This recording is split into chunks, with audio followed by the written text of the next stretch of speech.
오늘 시간에는 전투하는 신부에서 다른 신부를 산출하고 양육하는 신부로 라는 제목으로 함께 말씀의 은혜를 나누기를 원합니다. 오늘도 거룩한 주일에 주님을 예배하러 나오시고 또 온라인으로 함께 예배드리는 모든 성도들을 축복하고 사랑합니다. 하나님 말씀으로 우리의 영혼이 강하게 무장되어서 악한 영의 공격에도 능히 이기는 성도가 되기를 바라며 주님을 가장 사랑하는 마음과 정성으로 사랑하는 그런 성도가 될 수 있게 되기를 간절히 바랍니다. 저는 지난 2주 전부터 아가서 강의를 하고 있습니다. 아가서는 솔로몬 왕과 청순한 시골 처녀 술람미 여인 간의 연애와 결혼, 그리고 둘 사이의 러브 스토리를 바탕으로 쓰여진 일종의 가곡시입니다. 두 주인공 솔로몬과 술람미 여인 그리고 주변의 인물들이 등장하여 서로 교창을 하므로 일종의 오페라의 구조로서 공연 연극용 가극시로서 솔로몬이 1005개의 시를 쓴 것 가운데 가장 아름다운 시에 해당이 됩니다. 그런데 이 책을 보통 사람들이 볼 때는 두 연인 간의 뜨거운 에로티시즘 작품이 아닌가 이렇게 생각하기 쉬운 장면이 있습니다. 거침없이 여자의 가슴의 이야기를 막 꺼내놓는가 하면 뭐 들러 가자, 무슨 방으로 가자, 침실로 가자 이런 얘기가 자주 등장하기 때문에 이게 좀 조선시대에 만약에 우리가 살고 있다고 한다면 남녀 상렬지사다 막 이렇게 얘기를 했을 거예요. 남녀가 서로 기쁠 열자, 뜨거울 열자에 지, 어조사 지자에서 사는 시라는 것이죠. 그러니까 조선시대의 양반들이 유교적 전통에 따라서 고려시대에 지은 노래들을 보니까 이것은 너무 표현이 사실적이어서 나라의 국시와 유교적 안목으로 봤을 때 못마땅하다.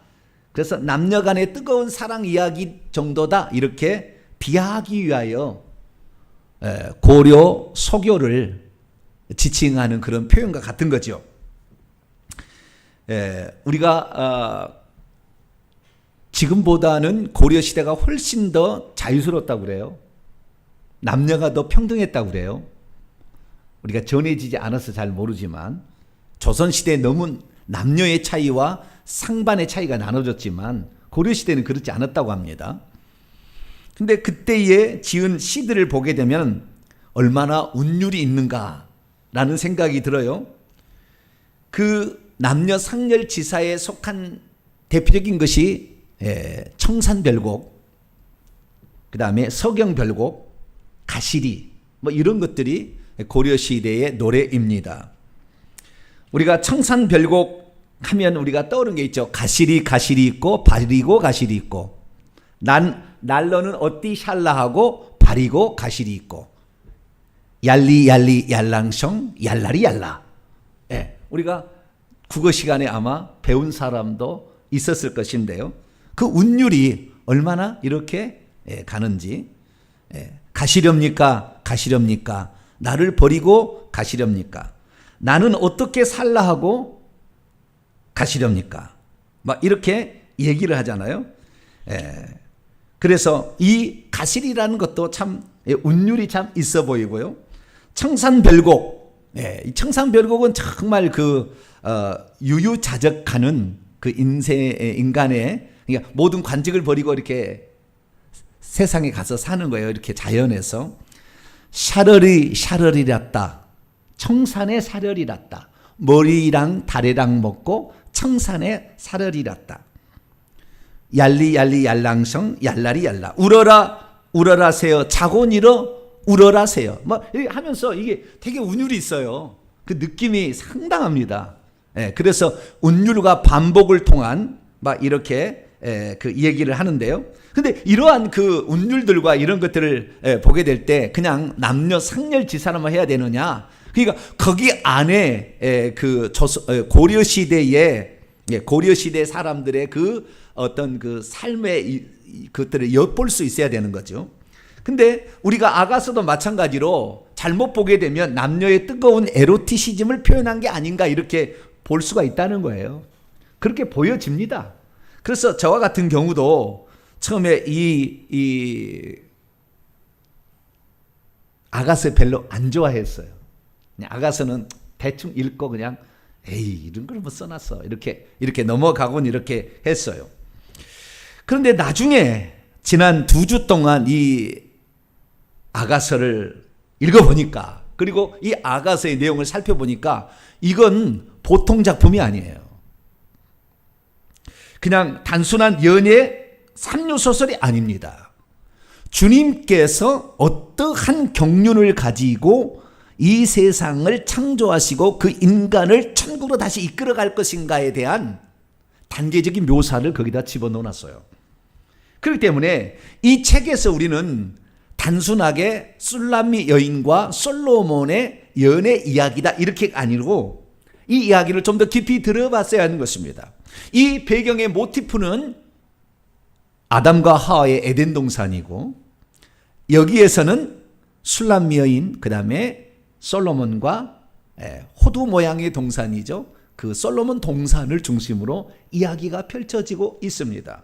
이것은 장차 우리가 천국에 들어갈 때 우리의 영원한 신랑 되신 예수 그리스도와 그 다음에 우리 성도들, 그리고 그 하늘의 지성소에 해당되는 그곳의 동산에서의 그러니까 보좌 있는 것이죠. 그곳에서의 삶을 묘사하고 있는 것이죠. 그래서 이 단순하게 두 여자 남녀의 사랑 이야기고 하나님에 관련된 이야기는 하나도 없다고 이렇게 넘어갈 수도 있으나, 그 하나하나의 그 등장하는 단어와 인물과 식물과 동물과 숫자들이 단순한 게 아니었다는 거예요. 그래서 우리는 이 책을 통하여 장차 우리가 천국에 일컬어지는 새 예루살렘에 누가 들어갈 수 있는지가 계시되어 있고, 또한 거기에 들어가는 사람이 누릴 그 신분적 지위가 다르다라는 사실을 이 아가서를 통해서 알 수가 있는 것이죠. 그래서 저는 이 아가서가 어떻게 발전하고 있는가라는 것을 이렇게 살펴보았어요. 그랬더니 이 아가서는 3단계로 그 신부가 성장하는 과정을 펼쳐지고 있어요. 첫 번째는 제가 지지난주에 설교를 했는데, 아가서 노래들 중에 노래 대체 어떤 책인가 라는 제목을 통하여 우리는 백합화 같은 신부, 비둘기 같은 신부가 돼야 된다라는 말씀을 드렸고, 지난주에는 백합화에서 원수의 영토에 깃발을 꽂는 신부라는 제목을 통하여서 원수의 영토에 들어가서 승리하는, 전투하는 전사 같은 신부에 관한 말씀을 드렸습니다.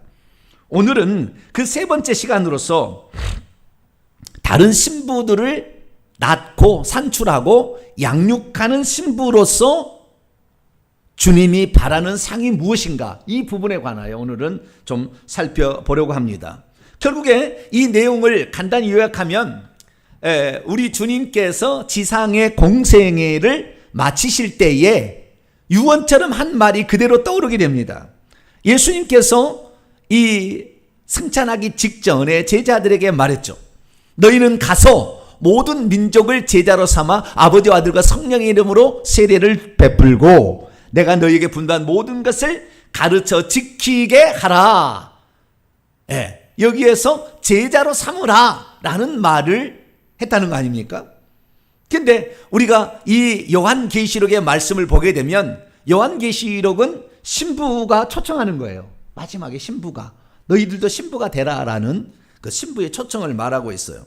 그래서 우리가 주님께서 이 땅에 바라시는 이 땅에 남기시고 가시면서 바라시는 우리 성도의 상이 무엇인지를 이 아가서는 분명하게 얘기해 주기 때문에 이건 또 다른 사복음서고 또 다른 요한계시록이다 라고 보셔도 무방할 정도로 엄청난 내용을 압축적으로 표현하고 있다 보여집니다. 그래서 오늘 이 말씀을 통하여 주님께서 바라시는 궁극적인 신부의 상이 어떤 것인지를 정확히 한번 좀 알아보시고 이 말씀 따라서 여러분들은 주님의 기뻐하심을 입은 자가 되어서 천국에 들어갔을 때 좀 더 보좌 가까이 가서 주님을 섬기며 주님의 특별한 은총의 공간에 들어갈 수 있는 복된 성도가 되기를 간절히 바랍니다. 오늘 본문 말씀은 어떤 말씀입니까? 누군가가 아직 유방이 없는 자기들의 어린 자매가 솔로몬으로부터 청혼을 받게 된다면 어떻게 도와줄까 묻고 스스로 대답할 때에 술람미 여인은 자신은 이미 다른 신부를 양육할 수 있는 준비가 다 되어 있다라고 말했다는 말씀입니다. 왜 아가서는 유방이 없는 자매를 아가서의 끝나는 시점에 언급하고 있을까요? 제가 유방이라는 말을 써서 죄송합니다. 이건 뭐 어떻게 다르게 표현하기가 좀 곤란해서 그러나 자꾸 듣다 보면은 별 문제 없을 거예요. 나중에 이 설교를 끝날 때는 좀 괜찮을 건데 여자의 어떤 신체 부위를 얘기하면 죄송한데 이게 나와 있기 때문에 제가 얘기를 하는 겁니다. 전혀 이상하지 않아요. 나중에 보세요. 이미 솔로몬의 비밀의 동산을 드나들고 있었던 술람미 여인은 자신은 이미 성벽이며 자신의 유방은 이미 망대와 같다. 이렇게 왜 말하고 있는 것일까요? 오늘 본 말씀은 BC 960에서 950년경 솔로몬의 통치 초기에 예루살렘에서 기록한 1005개의 솔로몬의 시들 가운데 노래들 가운데 가장 훌륭한 작품으로 알려진 노래줄 중의 노래라고 하는 부분의 마지막 끝부분, 대단의 막을 내리기 직전의 말씀입니다. 이때 이미 결혼하여 솔로몬의 왕비가 되었던 술람미 여인은 누군가로부터 합창의 소리를 듣습니다. 이 합창 소리는 솔로몬의, 솔로몬이 아니죠. 술람미 여인의 오빠들의 소리다. 이렇게 말하는 자들이 대부분이고, 그러나 저는 예루살렘의 딸들이지 않겠나. 이건 어떻게 나와 있지 않아요. 그건 자기가 해석하는 거예요. 근데 제가 볼 때는 예루살렘의 딸들이지 않나라고 생각이 드는데 양단간에 어떻게 해석해도 그렇게 큰 문제는 되지는 않습니다. 그런데 그들이 뭐라고 외치고 있느냐? 8절부터 9절까지 말씀을 보면 우리에게 있는 작은 누이, 이 누이라는 것은 아호트라는 건데요. 아호트는 오빠가 얘기하면 누이 동생이고 언니가 얘기하면 여동생이에요. 그러니까 이것은 정해지지 않았어요. 성경을 번역할 때 오빠가 말하는 것으로 알고 누이 동생이라고 번역한 것은 우리의 생각인 것이고 원문에는 그렇지 않다는 거예요. 그러니까 자매가 될 수도 있고 누이 동생이 될 수도 있어요. 우리에게 있는 작은 누이 혹은 자매는 아직도 유방이 없구나. 그런데 그녀가 청혼을 받는 날에는 우리가 그녀를 위해서 무엇을 해줄 수 있을까?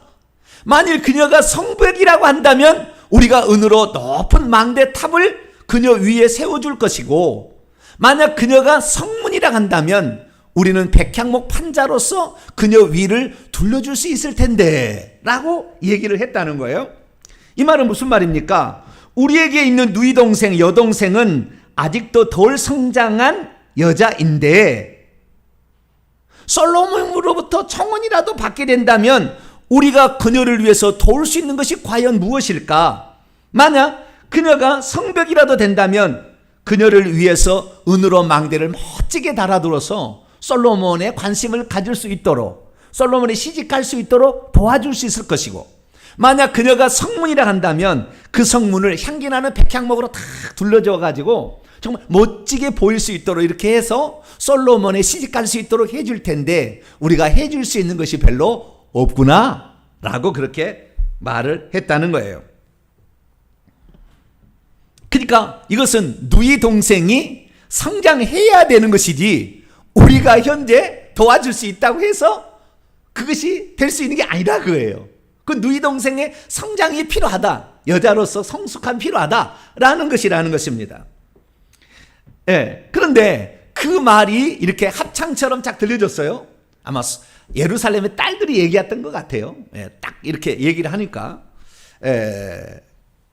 왕후가 된 술람미 여인이 그것을 받아서 얘기한 것이 그 다음 구절 8장 10절입니다. 나는 성벽이요. 나는 이미 성벽이라는 거예요. 이미 성벽이고 내 유방은 망대와 같기 때문에 그러므로 나는 그분이 보기에 화평을 얻은 자 같구나, 직역을 해보면 나는 성벽이요 내 유방은 망대들 탑들 같으니 이미 탑처럼 이렇게 솟아나왔다는 거잖아요. 예, 충분히 성장했다는 거잖아요. 그러므로 나는 그의 눈에 보기에 화평을 이룬 여인, 평화를 이룬 여인, 다시 말해서 그의 눈에 보기에 충분한 솔로몬의 아내가 될 만한 합격점에 이르는 자가 되었다 라고 이 여자가 말을 하고 있다는 것입니다. 믿음이 없으면 이 아가서가 무슨 말씀을 하고 있는지 잘 이해할 수 없습니다. 믿음이 없으면 아가서는 남자를 유혹하는 여자의 관능적인 모습을 묘사한 것이 아닌가 이렇게 잘못 생각하기 쉽습니다.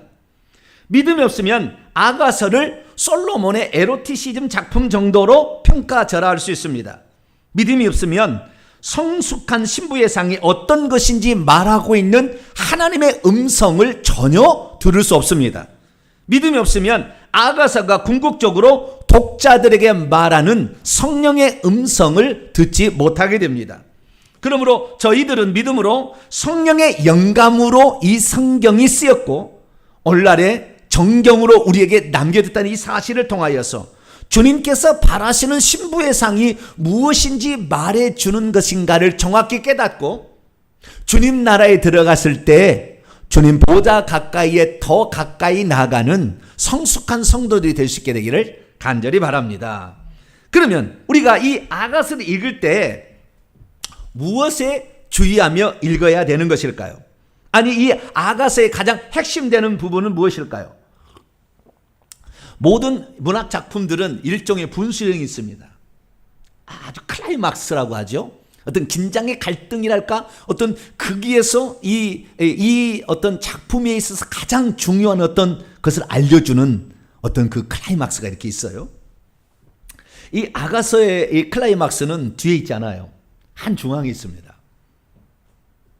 그래서 이 한 중앙에 나오는 이 한 가지 단어를 주목해야 됩니다. 아마 아가서는 이 한 가지 단어를 설명하기 위해서 기록했었는지도 몰라요. 여러분은 그 단어를 무엇이라고 생각하십니까? 그 단어는 동산이라는 단어입니다. 이 동산이 무엇인지를 알아야 되는데요. 이 동산이 무엇인지를 모르면 이 성경을 완전히 개판으로 해석할 수 있습니다. 남녀의 사랑 이야기, 그 남녀의 에로티시즘 얘기하는 것으로 이렇게 딱 해석하는 게 많아요. 그런 주석들이 많습니다. 그래서 그렇게 나가게 됩니다. 그러니까 이 동산이라는 개념이 무엇인지를 정확히 써야 돼요. 이 동산이라는 개념이 설명을 위해서 계속해서 1장부터 시작해서 4장까지 갑니다. 그래서 4장에서 탁 터뜨리게 되고 그 동산에서 벌어지는 일이 무엇인, 그 동산에서 무슨 일이 진행되고 있는 것인가를 그 다음에 계속 얘기해서 딱 맞춰지게 돼요. 그리고 그 동산의 주인이 술람미 여인이라고 끝내요. 원래는 솔로몬의 동산이었는데. 그렇기 때문에 이 동산이라는 의미를 정확히 우리가 파악을 해야 되는 것이죠.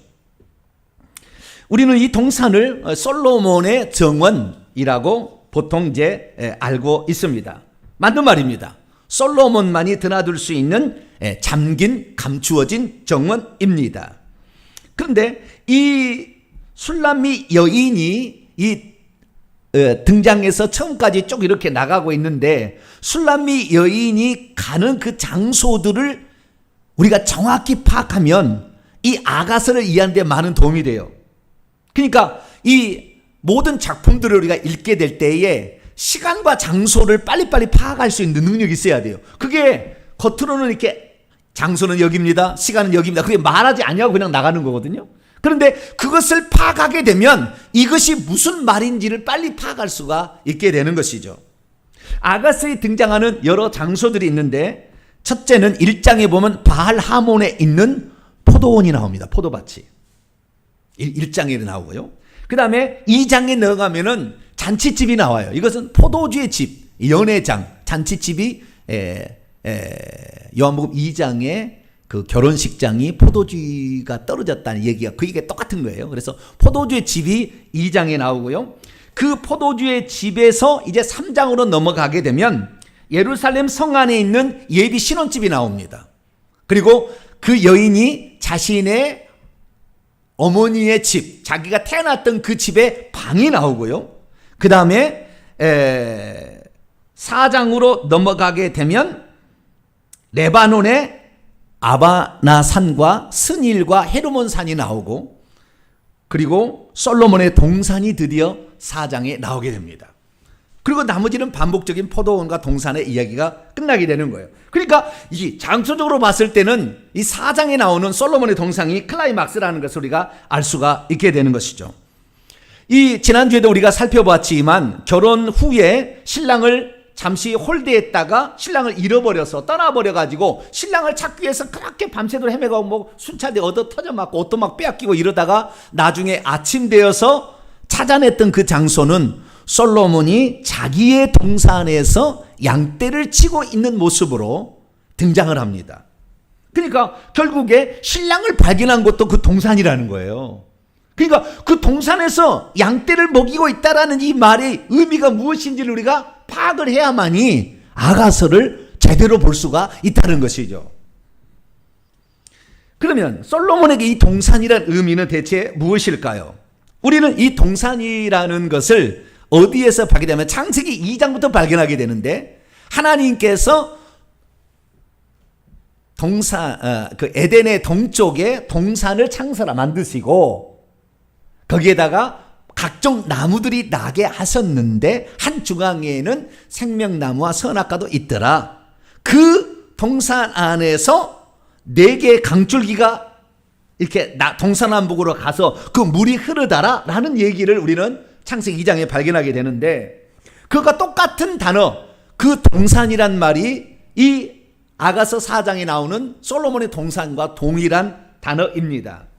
그 히브리어로 봤을 때 간이라는 말로 등장하고 있는데요. 이 간은 뜰이나 정원, 동산을 일컫는 말인데 특별히 어떤 것을 가리키냐면 이 간이라는 단어, 영어로 가든인데요. 이 단어는 동사로 보면 가난이라는 동사에서 왔어요. 가난이라는 것은 뭐냐면은 울타리를 치다, 보호하다, 지키다 그런 뜻이에요. 그러니까 울타리로 쳐져 있는 보호된 특별한 공간을 일컬어서 동산이라고 한다라는 것을 말해주고 있는 것이죠. 그러면 왜 이 동산은 울타리로 쳐져서 누구나 들어다닐 수 없는 비밀의 공간, 감추어진 공간이라고 말하고 있을 것일까요? 우리는 여기에서 우리가 이 동산의 의미가 무엇이고 이 동산에서 과연 무엇을 그 솔로몬이 하고 있었는가, 표현하자면 솔로몬으로 표현된 우리 주 예수 그리스도는 동산에서 지금 무엇을 하고 있는 것인가를 우리가 발견해야 되는데, 우리가 지난 시간에 얘기했다시피 그 여인이 잠을 자다가 새벽녘에 이 남편이 솔로몬이 문을 두드리면서 문을 열어달라 이렇게 얘기를 해요. 그러면서 남편이 하는 얘기가 내 머리에는 이슬이 가득하며 내 머리털에는 밤 이슬방울이 가득하였다라는 얘기를 합니다. 그러면 대체 이 남자가 밤새도록 무엇을 하다가 밤늦게 이렇게 돌아온 것일까요? 나중에 찾아보니까 이 남자는 뭐 하고 있었습니까? 아가서 6장 2절 3절 말씀 보면 그 사랑하는 자는 그때 자기의 동산으로 내려갔어요. 그래서 향료들이 가득한 그 화원에 들어가서 동산 가운데서 양떼를 먹이며 백합화를 꺾는 거가 아니에요. 그러니까 이 아가서를 제대로 이해를 못하는 사람들이 번역을 잘못 해놨어요. 백합화는 꺾는 게 아니라고. 백합화 꺾어버리면 안 되죠. 백합화가 누구를 말하는 거예요? 솔로몬의 사랑하는 신부들을 말하는 건데 백합화를 줍고 있어요. 꺾여진 백합화를 줍고 있습니다. 이 의미는 좀 이따 얘기하겠습니다. 그 백합화를 줍고 있고요. 내 사랑하는 자 백합화 가운데서 양떼를 먹이고 있는 모습으로 등장을 하고 있습니다. 그래서 이 솔로몬이 그 동산에서 무엇을 하고 있냐 찬찬히 봤더니 딱 2가지 일을 하고 있었어요. 첫 번째는 그 동산에서 양떼를 먹이고 있고 꺾어진 백합화를 주워서 가슴에 모으고 있는 장면이 나와요. 이것이 이 솔로몬이 하고 있는, 장차 오실 그리스도께서 하고 있는 정을 사는 첫 번째 일이에요. 2번째 일이 또 있는데요. 2번째 일은 아가서 6장에 나오는데 아가서 6장에 11절과 12절, 그러니까 그 원수의 영토에 들어가서 깃발을 꼽는 그 여인에 대한 칭찬이 있은 다음에 이 여자가 한 일을 표현해주고 있는 것이에요. 근데 그때 그 여인이 계곡에 초목 새싹을 보기 위하여 포도나무가 이미 순이 났는지 석류나무가 꽃이 피었는지 알려고 호두 모양의 동산, 그 동산의 모양이 호두 모양처럼 생겼어요. 그래서 호두 동산으로 내려갔을 때에 자기도 모르는 사이에 자기의 혼이 내 고귀한 백성의 수레들, 복수입니다. 내 고귀한 백성의 수레들 가운데 내가 있게 되었다, 이렇게 말하는 장면이 나와요.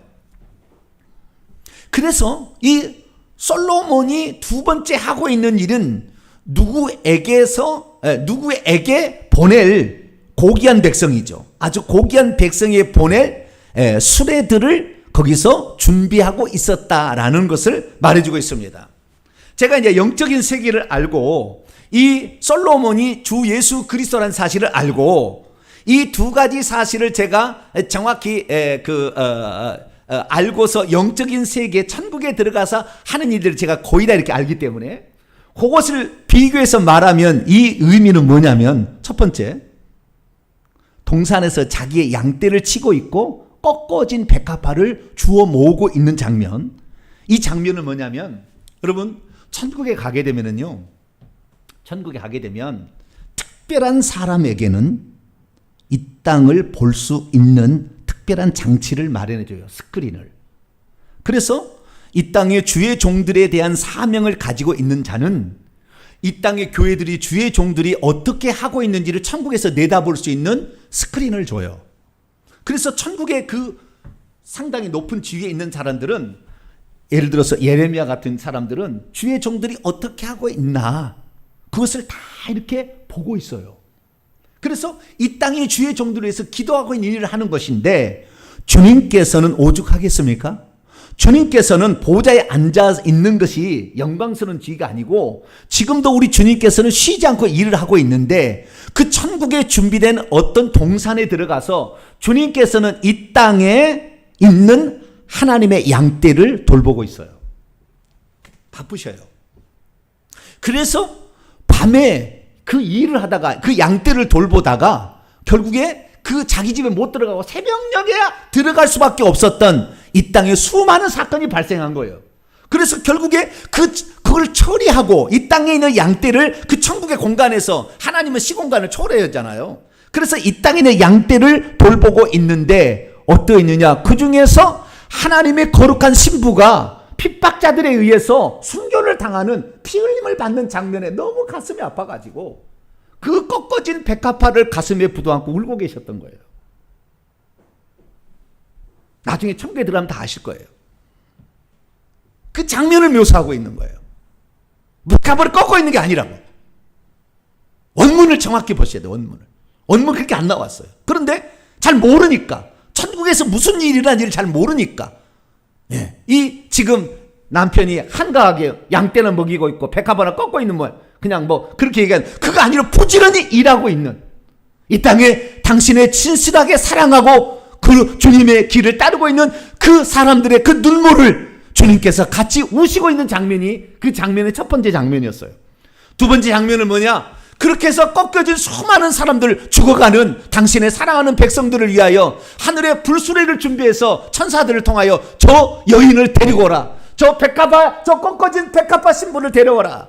그렇게 하면서 주님께서 천사들을 통하여 수레, 꼭 엘리야의 불말과 불병 거듯이 똑같은 그 단어예요. 그 단어를 그 수레를 준비해서 빨리 저 여인을, 순교한 저 여인, 정말 주님을 위해서 온전히 살다가 핍박받다가 눈물 짓는 저 여인, 마지막 죽어가는 저 여인을 모셔오라라고 명령하고 있었던 것이에요. 뭐 제가 하는 방금 이런 해석은 어떤 주석이도 없지만 천국에 갔으면 알게 될 거예요.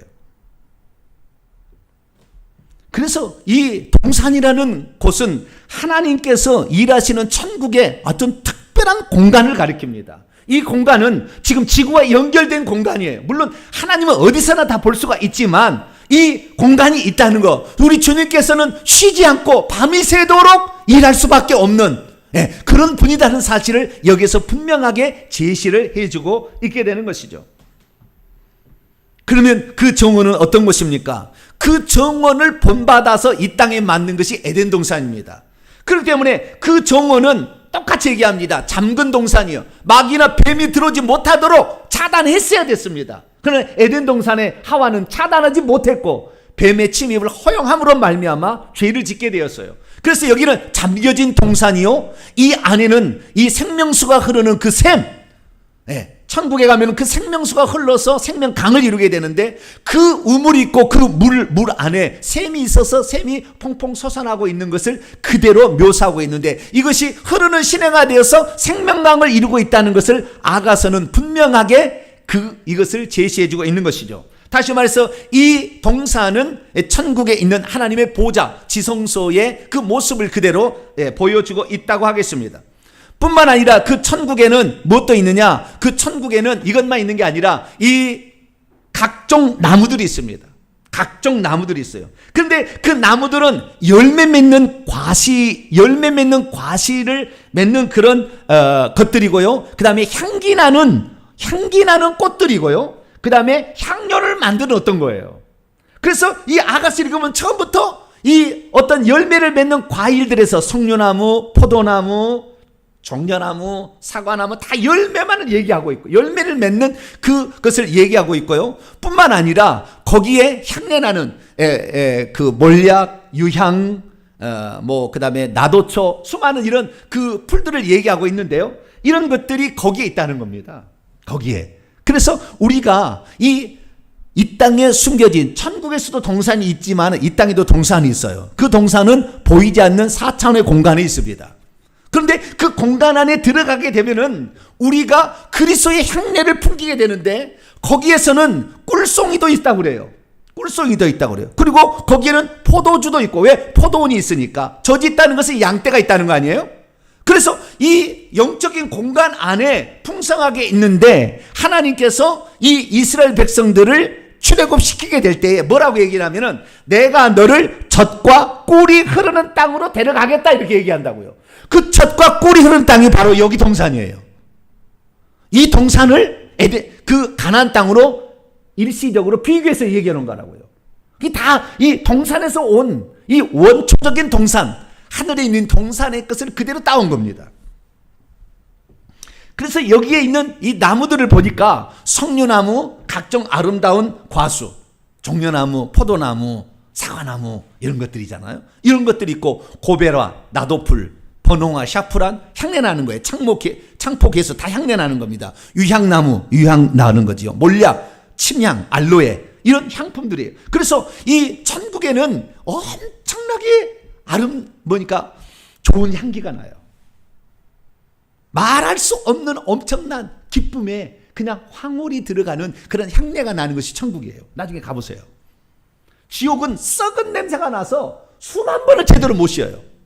유황하고 썩은 냄새, 시체 타는 냄새라 엄청나기 때문에 역겨워서 천국에 갔다가 지옥 한번 가면은 거의 대부분 오바이트를 합니다. 맨날 며칠을. 지옥을 한번 갔다 오면은. 그 정도로 썩은 냄새가 나는 것인데, 천국을 완전히 향내나는 것이에요. 과일이 많고 꽃이 많고 향내나는 것들로 가득한 것이 바로 천국이라는 것을 그대로 이것은 묘사해주고 있는 것이죠. 그런데 주님께서는 이 아름다운 것을 천국에 만들어 놓고 당신 혼자만 있기를 원하는 것이 아니라 거기에 모든 사람이 다 들어오기를 바라고 있어요. 이것이 아가서 5장 1절이에요. 아가서를 여러분 집에 가서 1000번을 읽으셔야 돼요. 1000번을. 그러면 제가 하는 얘기를 다 이야기될 거예요. 나는 전체를 다 설명하는 거니까, 매주마다. 자, 아가서 5장 1절을 보면, 내 누이 내 신부야, 내가 내 동산에 내가 이미 들어왔다.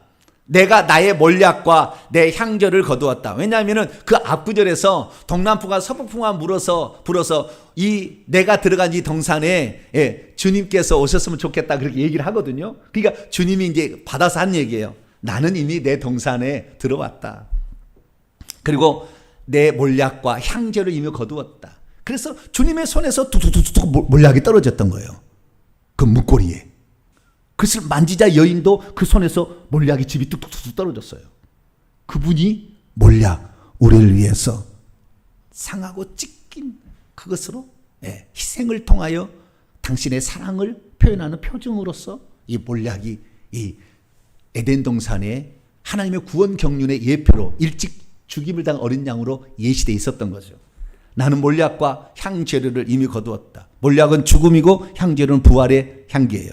죽음과 부활을 이미 다 거두었다. 나는 내 꿀송이와 꿀을 먹었다. 거기에는 가장 맛있는 음식들이 먹을 수가 있어요. 내가 내 포도주와 젖을 마셔도 먹고 마시는 거. 그래서 제자들에게 천국에 가면 먹고 내 상에서 앉아서 먹고 마신다는 얘기를 한 거예요. 지나가 버렸네. 그러면서 마지막 말하기를 뭐라고 말하고 있느냐. 오 친구들아 너희들도 와서 먹고 오 사랑하는 사람들아 너희들도 와서 마시라. 이 에덴 동산 같은 천국의 새 예루살렘 성에 그 하나님 보좌부터 있는 그 천국의 아름다운 것들을 주님께서는 우리에게 누리도록 초청하고 있는 거예요. 그런데 놀랍게도 이러한 초청을 받았지만 다 그 성 안에 들어가는 게 아닙니다. 왜냐하면 그 성 안은 잠궈놓은 잠긴 동산이에요. 감추어진 비밀의 동산입니다. 비원입니다. 그렇기 때문에 그 비원은 누구나 들어갈 수 있는 것이 아니라 거기에 들어가기에 합당한 조건을 가진 자에게만 열쇠를 주어서 열고 들어갈 수 있도록 허락되어 준 공간입니다. 이 공간은 천국에서 주님이 이 땅을 다스리는 특별한 공간이지만 이 땅에서 볼 때는 보이지 않는 4차원 속에 이 땅이 지금 존재하고 있어요. 에덴 동산이 안 보이지만 존재하고 있는 거예요. 지금 어딘가에 영적인 공간입니다. 그래서 우리가 좀 더 주님을 친밀하게 알고 주님께서 거기에서 무슨 일을 하고 있으며 주님께서 어떠한 경륜 가운데 그 일을 하고 있는지를 만질 줄 알게 되면 영으로 그 공간 안에 우리가 들어가게 됩니다.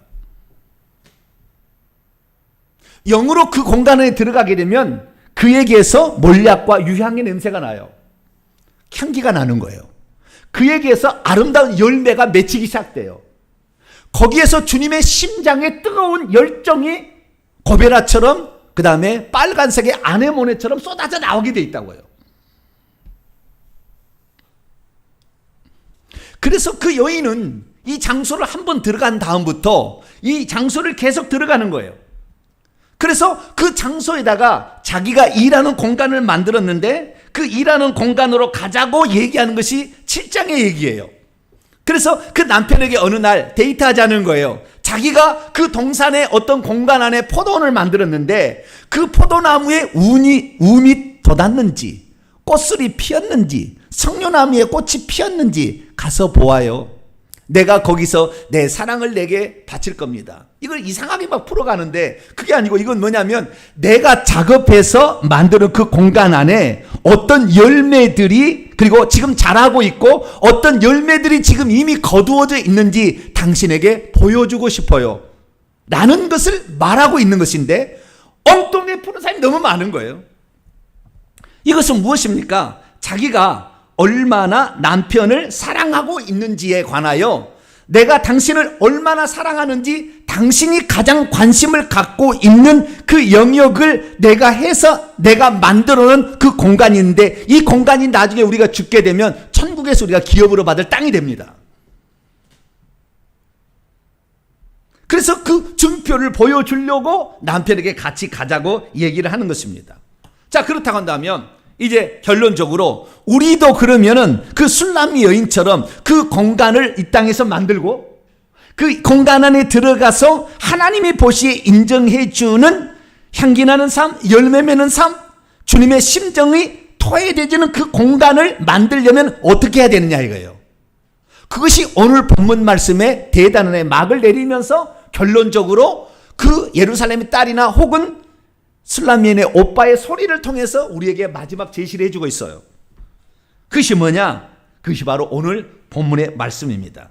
그 오늘 본문의 말씀은 우리에게 있는 작은 누이는 아직도 유방이 없다. 그런데 그 여인은 내 유방은 망대처럼 크다. 이미 성숙해 있다. 이렇게 얘기를 하는 장면으로 나오게 돼요. 그래서 우리가 이 마지막의 대단의 막을 통해서 우리가 알 수 있는 것은 주님께서 원하는 온전한 신부가 되려면 어떻게 해야 되는지 얘기했는데, 첫째는 뭐냐면 예루살렘의 여인들이 얘기하는 것처럼 여자는 유방을 가지고 있어야 된다는 거예요. 이것은 여자의 모습을 형상화한 거지만 여자의 유방을 가지고 장난치는 게 아니고, 여자가 유방을 갖게 됐을 때 할 수 있는 게 있다 이거예요. 이 유방이 나와야 결혼할 수 있다는 거예요. 성숙해야 된다는 겁니다. 신앙은 성숙해야 된다는 거예요. 성숙하지 않으면 절대 신부가 안 된다는 거예요. 우리가 교회를 나와서 그냥 이 주일날 그냥 문턱이나 밟고 예배나 드리고 왔다 해서 끝난 게 아니라는 거예요. 여기에서 이 하나님의 마음을 만져야 되고 주님의 그 꺾어진 백합화를 보고 우는 그 장면을 봐야 된다는 거예요. 그래서 그 장면을 통해서 내가 주님이 나를 위해서 얼마나 값진 희생을 치렀는가 알아야 된다는 거예요. 그래서 그것을 통해서 나도 주님의 발자취를 따라가겠다라는 그런 간절한 열망이 생겨야 된다는 거예요. 그래야만이 점점 유방이 커지듯이 그 성숙해질 때에 될 때 솔로몬과 결혼할 수 있다는 거예요. 평화의 왕이신 예수 그리스도가 결혼할 수 있다는 거예요. 그래서 처음에는 이 여자를 칭찬할 때 연애 시대는 유방 얘기를 하지 않아요. 그런데 결혼을 한 다음부터는 유방 얘기를 계속 꺼냅니다. 4장 5절에 결혼 후에 내 두 유방은, 이게 여자를 일컫는 말이에요. 결혼 후에 백합화 가운데 꼴을 먹는 쌍둥이 어린 사람, 쌍둥이 두 그 유방을 지키는 말이죠. 아가서 7장에 또 나중에 그 여자를, 성숙한 그 여자를 칭찬하는 신랑의 말이 암사슴의 쌍태 새끼 같다. 종려나무의 열매 송이처럼 되었다. 포도 송이 같다. 이런 표현들을 계속해서 하고 있는 것입니다. 결국 이게 무슨 말이냐면 예수만 믿으면 자동적으로 성장이 안 되는 거예요. 오늘도 자기만의 그 동산에 들어가서 자기만의 공간에 일터를 만들어야 되는 거예요. 예수님이 거기서 계속 일하듯이. 그래서 거기서 일터를 만들게 되는데 그 일터에서 만든 그 산출되어지는 생명의 또 다른 신부들을 처음에는 두 개에다가 나중에는 종려나무 송이와 엄청나잖아요. 그 다음에 포도 송이로 표현을 하고 종려나무가 아니라 성려나무의 알맹이로 표현을 해놔요. 다 이 의미가 있어. 나중에 또 1시간씩 설교를 할 거예요. 그렇게 많이 이렇게 열매를 맺혀가는 그 모습을 얘기하므로 주님께서 진정 바라는 것은 너의 신앙이 성숙해서 결국에 또 다른 많은 신부들을 산출하고 그들을 양육하는 것이 너희들을 향한 나의 최종적인 뜻이라고 계시를 해놓은 겁니다. 그러니까 결국에 우리가 또 다른 사람을 낳지 못하고 있고 또 다른 사람을 양육하고 있지 못한다 한다면 간신히 턱걸이로 들어가는 거예요, 천국에. 주님의 보호자에 가까이 더 나아가려고 한다면 주님께서 왜 밤늦도록 이슬을 맞고 들어올 수밖에 없었는지, 왜 꺾어진 백합화를 갖고 부둥켜하고 울고 있었는지를 알아야 되는 거예요. 왜 천국에서 그냥 보좌에서 그냥 놀고 있지 날마다 주님께서는 이 분주하게 그 양떼를 치고 있는지를 알아야 되는 거예요. 그리고 오늘도 그렇게 헌신하고 희생한 자들을 위해서 하늘에 불말과 불병거를 만들어서 마차를 보내서 그 여인을 데려와라, 그 신부를 데려와라는 그 주님의 심정을 우리가 알아야 되는 거예요. 그렇습니다. 우리들 중에는 지금도 이 땅에 살고 있지만 하나님이 이 땅에 만들어 놓은 비원을 드나들 수 있는 수준의 사람들이 있습니다. 거기는 하나님의 경륜이 집행되는 영적인 공간이에요. 아무나 그곳에 들어갈 수가 없어요. 이것은 하나님의 우주적인 계획이 집행되는 공간이자 우리 믿는 자들이 결국에 일하는 영적인 공간을 말해주고 있는 겁니다. 그렇기 때문에 우리가 이 땅에서 그 동산이라는 것을 보이는 영역에서 만질 수는 없어요.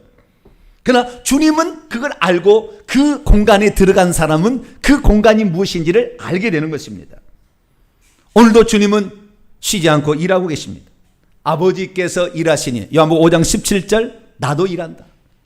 예수 그리스도께서는 예루살렘에서 쉬지 못하도록 하라라는 것이 말하듯이 우리가 지금도 주님께서는 일하고 있다는 걸 아셔야 되는데 그 주님의 같이 일하는 자를 주님께서는 뭐라고 부르느냐. 오늘 오후 찬양 예배에 나오는 말입니다만은 내 사랑이라고 불러요. 같이 일하는 그 일을 같이 동참하는 자들을. 내 사랑이라는 말을 히브리어로 보면 라야 이렇게 나왔어요. 라야라는 말은 나의 친구야, 나의 동료야. 친구를 위해 목숨을 버리는 것보다 더 큰 사랑이 없다라는 얘기가 그 주님은 우리를 친구처럼 생각하셔요. 그래서 너가 나의 동료가 되어서 오늘도 포도원을 만들어서 이 땅에 너만의 일하는 공간을 만들어서 가게 될 때 너는 어여쁘고 천국의 예루살렘에 들어가기에 합당하고 깃발을 세운 여자처럼 위험이 있을 때에 너는 나의 친구가 될 수 있다라고 계시를 해놨어요. 자, 여러분은 지금 어떠한 상태로 살아가고 있습니까? 깨끗하고 정결한 백합화 같은 신부도 아직 안 됐습니까? 아니면 원수의 공격을 이길 수 있도록 하나님 말씀을 무기 삼고 죄를 회개해서 당당한 신부로 준비되어 가고 있습니까? 아니면 이 땅에 여러분만의 주님의 동산을 다시 만들어서 그 동산에서 일터를 만들고 오늘도 누군가를 낳고 산출하며 그것을 양육하는 자로 살아가고 있습니까? 여러분이 어떠한 사람이 될 것인지는 여러분이 결정을 하는 것입니다. 저는 아가서에 기록된 주님의 마음을 그대로 전달해 줄 뿐이에요.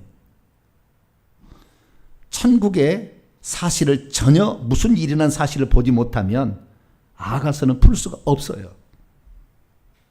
그래서 아가서는 영적인 수준에 따라서 다 다른 해석이 나오게 돼 있어요. 앞으로 여러분이 천국에 들어가서 주님께 물어보시면 알겠지만 오늘 이 얘기를 우리는 가슴에 새겨야 됩니다. 주님께서는 그래서 이 여인처럼 살아가는 자를 위해서 어떻게 하시느냐. 아가서 8장 14절로 끝나는데 12절에 뭐라고 했느냐. 여자가 솔로몬에게 내 포도원이 내 앞에 있으니 그것은 내 것이다. 여러분이 이 땅에 영적인 공간을 만들어서 거기에서 양떼를 치고 있으면 그 포도원의 크기가 여러분이 천국에서 누릴 영토의 크기가 됩니다. 나는 그 영토가 하나도 없다. 오늘도 전투하는 신부도 못 돼가지고 얻어 터지고 산다. 천국에 영토가 없어요. 영토가 없어요. 그 열매를 지키는 포도원을 열매를 지키는 자들도 200개가 있다고 하니까 주님께서는 우리의 일한 만큼의 어떤 상급이 있다는 것을 분명하게 우리에게 제시해 주고 있습니다. 여러분은 과연 이 땅에 주님의 동산을 얼마나 기경하고 있습니까? 주님은 오늘도 우리에게 이 아가서를 통하여서 이 땅에 나의 동산을 만들라 그렇게 말씀하고 있습니다. 그러기 위해서는 유방이 있는 자로 성장을 해야 된다. 낳고 기르려면 젖이 나와야 되는 것이니까. 그래서 오늘 우리가 이 에덴 동산과 같은 그 천국에 들어와서 주님이 먹여준 젖과 꿀로 먹고 그래서 너가 그것을 가지고 이 젖은 성령을 가리키는 것이고 그 다음에 꿀 이것은 말씀을 가리키는 거예요. 꿀송이가 더단 말씀. 그래서 성령과 말씀을 온전히 너희들이 취해서 먹게 된다고 한다면 너희들도 유방을 통해서 젖을 토해내는 자가 된다라는 거예요. 사랑하는 성도 여러분, 그래서 주님께서는 이 여자를 최종적으로 칭찬하기를 뭐라고 하느냐. 그 다음 구절, 동산에 거주하는 그대여 친구들이 내 목소리에 귀를 기울일 것이다. 너는 영원히 그 하늘에 준비된 그 동산 안에 나의 가까이 있는 그 은밀한 동산에 너희는 거주하게 될 것이고 네가 하는 얘기들을 아는 자들은 귀를 기울이게 될 것이며 그것이 사람들에게 다 소문나서 결국에 너의 말을 들으러 올 때가 있을 것이다 라고 말하고 있는 것입니다. 사랑하는 성도 여러분, 여러분은 주님의 경륜을 얼마나 깨닫고 있습니까? 얼마나 주님의 동역자가 되기 위해서 몸부림을 치고 있습니까? 얼마나 주님께서 밤새도록 일하고 있는 그곳에 여러분의 손길을 보태고 있습니까? 백합화에 떨어지는 그 눈물을 여러분께서 얼마나 오늘도 같이 흘리고 있습니까? 그 분량만큼 우리는 천국에서 기업을 차지하게 될 것입니다. 앞으로도 이 말씀들은 여러분 깊숙이 여러분 마음에 새기시고, 내가 주님의 심장과 더불어서 이 땅에 보이지 않는 나의 동산을 만들리라, 그렇게 살아가심으로 이 동산을 통하여 주님이 주신 은혜 속에 향기 맡으시고, 뿐만 아니라 거기에서 만족함도 얻으시고, 그것을 통하여 더 많은 생명을 산출하고 양육하는 복된 성도가 되기를 간절히 바랍니다. 거룩하신 하나님 감사합니다. 남녀 간의 에로티시즘을 얘기하는 것이 아니라 하늘에서 주님이 하고 있는 일과 이 땅에서 우리가 그 공간에 같이 들어가서 해야 될 일이 무엇인지를 보여주는 아가서를 우리가 그동안 제대로 이해하지 못했습니다. 이제 주님이 바라시는 마지막 신부의 상이 무엇인지를 들었사오니 나도 나만의 동산을 개척하게 도와주옵소서. 우리 주 예수 그리스도의 이름으로 기도하옵나이다. 아멘.